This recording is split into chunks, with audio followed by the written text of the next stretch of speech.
Hi everyone, in this video I am going to discuss with you important developments for the month of June.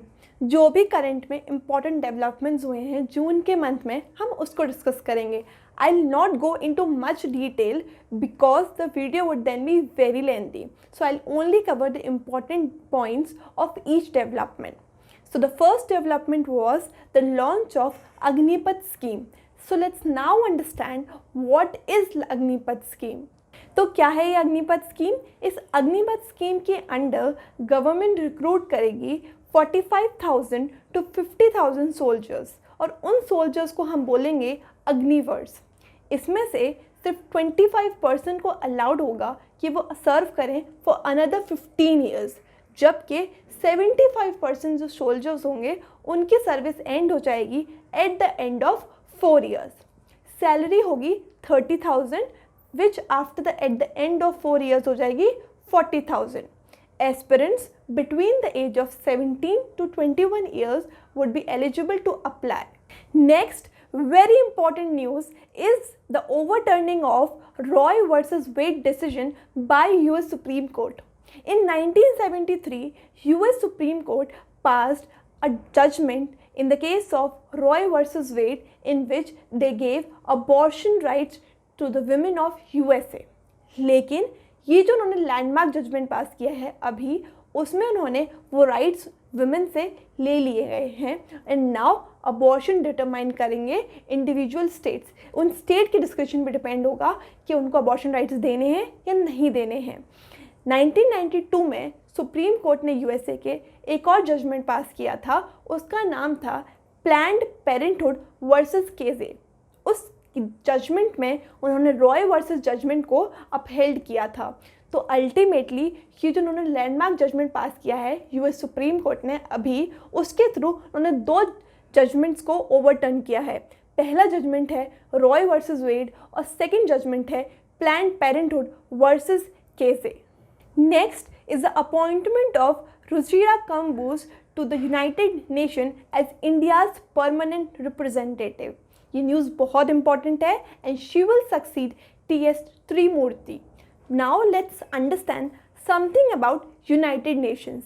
United Nations international organization है that was formed on 1945.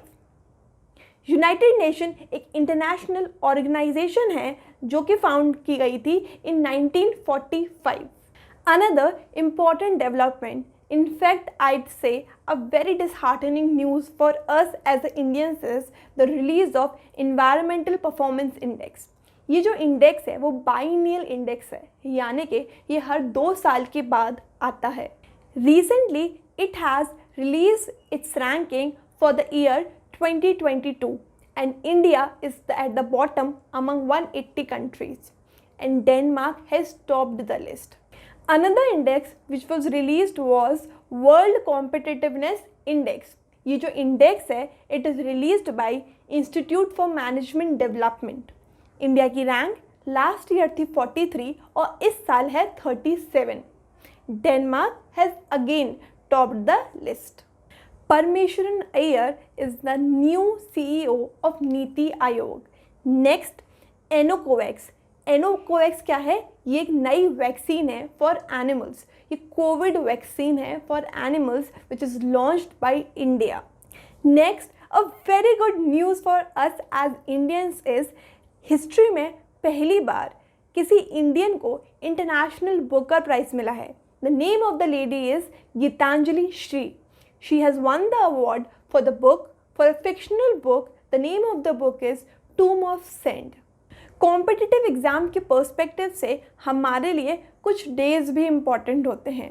उन्हीं में से एक day है 8 जून, जिस दिन मनाया जाता है वर्ल्ड ओशन डे. इस साल की थीम थी revitalisation, a collective action for the oceans. ये डे कैसे आया इसकी हम हिस्ट्री जानते हैं.